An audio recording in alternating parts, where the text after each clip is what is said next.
Guys, welcome back to Lion Mark TV Market with another exciting, delighting, and much interesting video here on the channel. So this one is actually coming from Flavour, Anambra, Masterkraft, Phyno, and others in the studio. Actually, a beautiful sound is actually coming in.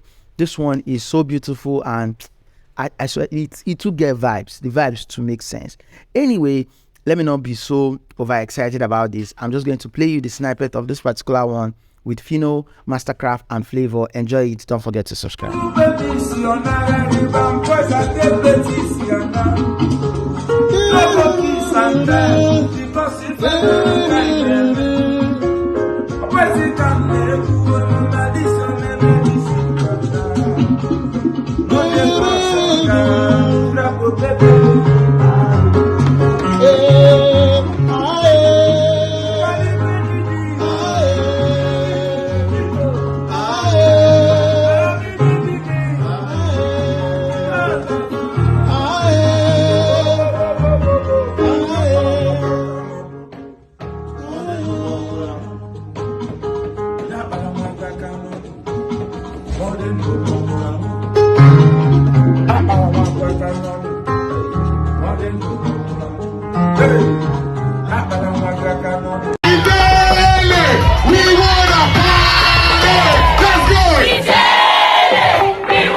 you one time.